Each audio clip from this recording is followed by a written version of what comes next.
Wanted to take a quick look for anybody who didn't see, but Spenny, you got like the top 10 guys. And, and I guess just because the draft sort of played out the way it did, everybody sort of at the top, although, the Hornets taking Brandon Miller at 2 instead of Scoot. Was that a surprise? Not really. It's apples and oranges, right? Because they got. I think the Blazers actually win with Scoot. I love Scoot, but I think for fit-wise, because they have LaMelo Ball in Charlotte, they wanted a 2-3 next to him, and I think Brandon Miller fits that perfectly. So it all makes sense? Yes. And stuff like that. Who are some of the guys? Were there any surprises to you, or just were like you mentioned, the fits, right? We always look, and I look at it that way. Who fits in? Obviously, talent-wise and sort of at the top, but what do you need and who addresses that? I think the strangest thing watching this draft this year, you saw more teams really trying to get best available. I think most teams were going for best available, and it wasn't even about what fits with me, because there are only, we talk about it, there are only 7 or 8 teams that are really vying for the championship.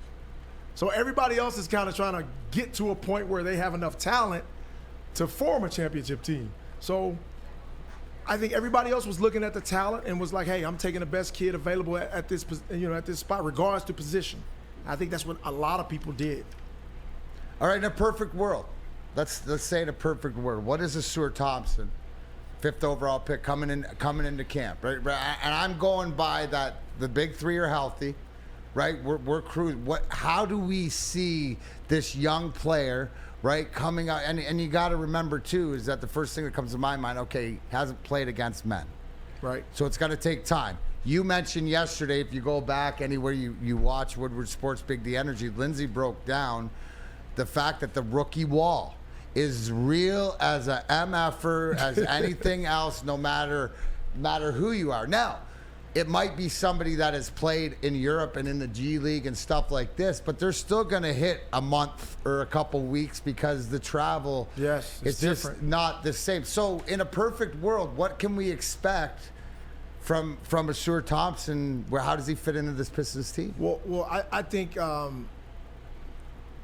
ceiling-wise, we're if we see any resemblance of Anthony Edwards, we're elated.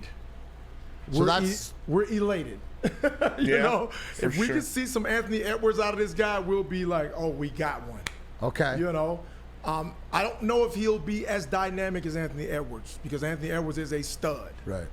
But if we can get close to that, I'm happy. I'm happy. So that's kind of how I see him. Like Anthony Edwards mold, man. If he could be close to that, we got a player.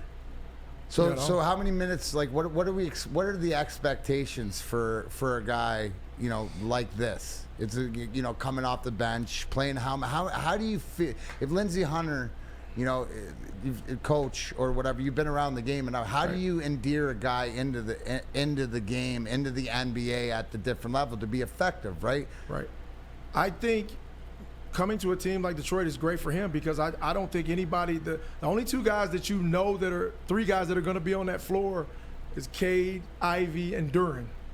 So there is room for him to play. There'll be an opportunity for him to solidify himself as a, either a starter or a rotational player. I think Ermanni's going to play the guys that are going to compete, and guys that are going to be game plan disciplined, and guys that are going to conform to the culture that he's creating here. No, absolutely. Now, is this sort of a thing that Troy Weaver's looking at, right, with the athleticism and being able to establish, and maybe Monty Williams too, the energy on defense? That's why it's so important of the motor. And I see in the chat thread that people want to see you talk about Sasser and his defense and impact and stuff like this. But between the break, I was asking you about Sasser, who he went to, where did he go, Utah or Houston? Played in Houston. Right. So no, but the fact is that you just looked at me and went, dog. Yes. Right. Yes. So the defensiveness and the work effort and stuff like this, and I think that as a younger player too, when you go in with your mouth shut and you're just willing to do the work, and you sort of can raise the level. We've seen it with the Red Wings, in a Right. Mo Sider, in a Lucas Raymond, raising that compete level of everybody else, taking priority in defense. I think that this kid with all his athleticism and stuff, and looks, if he comes in and says, you know what, I'm going to be the initiation for this movement on to keep the ball out of our basket. Right. Because what does that do? And it sort of pins everything together. What we talked, Right. It's your transition game. Yes. Right? Because Yes. this kid is a transitional player. The Very rest good. of our guys, right? What's all I hear about Jaden Ivey is, oh my God, he can get up the floor faster than Superman. Right.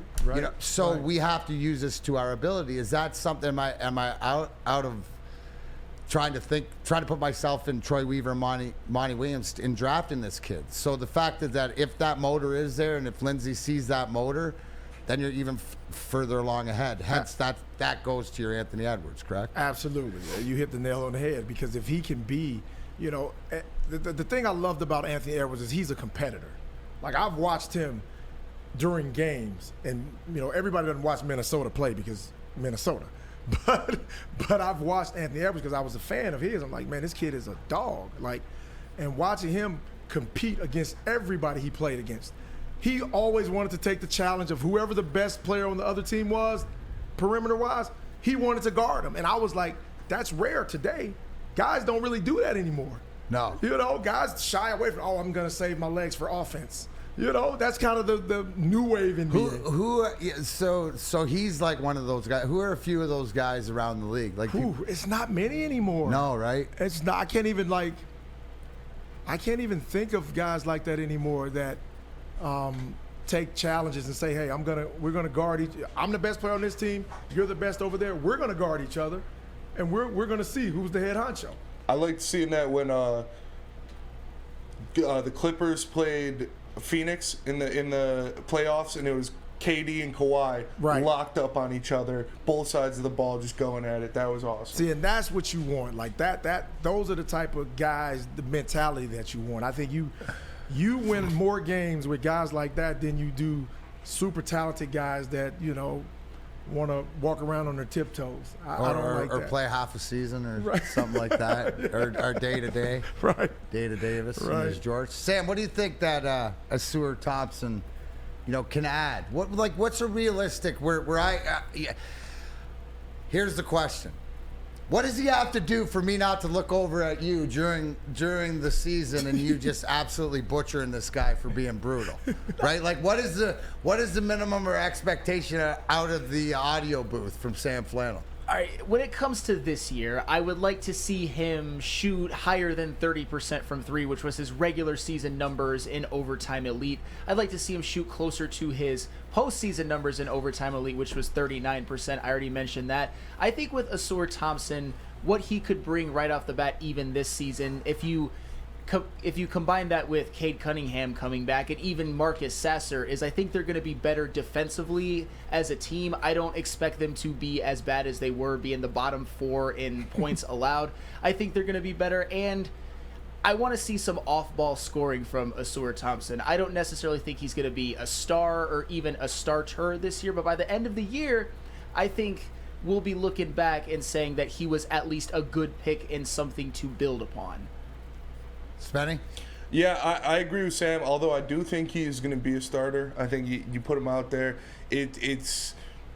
I like the benchmark of the 30% shooting. I want to see him get a little higher than that. 30%, 33% from three-point line is something you'd like. And I just like to see him go out there and do what he does best. Just go out there, be that dog, be that guy on the perimeter who is going to take the challenge, even as a rookie.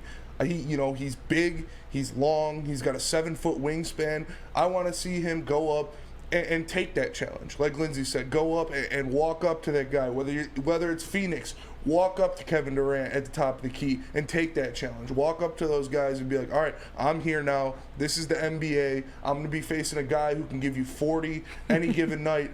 Every given night. Right. There's going to be a guy out there that can score 40, so my job is to go out there and make sure he stays in the 20s.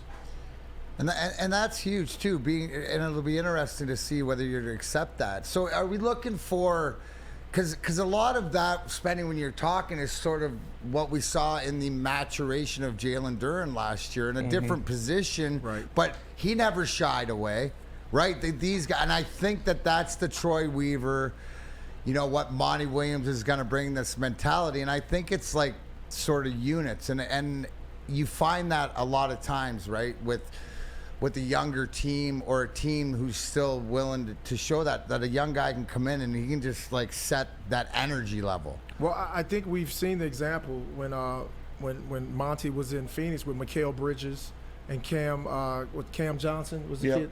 Those two guys were similar to this kid, and they got better every year. Now, Mikal Bridges is one of those guys that I love because I watched him get better every single season. Yeah. He was known as a, long-range defender, but then he started knocking down shots, making plays. I'm like, oh, this kid works. He works at his craft. And that's what you're saying. You're saying the fact is that, like, Sam is dropping numbers 30%, 39%. If this kid works, he can get better. Yes. That's all it is. So you're not even concerned. Like, and this is a great thing, right? Because, and even though Lindsey has put it out there as far as it's tough to find that out no matter who you are, you're still trying to find out if they have that dog in them, but you're taking that he does, because then the talent will shine through. Absolutely. I just think too, a lot of it too is you look at the ages of these guys, right? Even if Cade, that's been here 3 years and stuff like this, what is he, 23? Is he 23 yet? 22? I don't even think so. But I mean, these guys are all like 19 to 23. Right. Cade's 21. 21. Well, he's been 3 years in the league. Yes. So, I mean, as long as, and they can pull the dog out of each other. That's the one thing too, is being able to play for the guy next to you and bringing that dog out. And that's something I think they have to learn, because the culture in today's sports is different than it was. Like, guys today worry about, I don't want to hurt somebody's feelings. I don't want to, and you can't, if you're going to be great and you're going to be in a great environment, and I think Monty will create this there, can't worry about that. Like, we're brothers. Like, when your brother gets out of line, you put him in line, and we kiss and make up afterwards. But during this time, we're trying to maximize our talents and our abilities as fast as we can. We're trying to get to the pinnacle of our careers as fast as we can and maintain it as long as we can. So in order to do that, hey, I might have to, knock you around a little bit. I may have to show you sometimes that you're not doing it right. And you have to be okay with that. And at the same time, if I'm not doing it right, I got to be able to take the fact that you come at me. I'm looking at you and I'm seeing, because all I see is Isaiah over your shoulder and I see Stevie Y over mine, where we were raised by two of the absolute greatest in the sport. Animals. But what made them is people quiet, smart, whatever like this, assassins. Yes. Bro. They are the biggest dogs out of all of us as far as accountability and making you want to be better. So Right. I love it.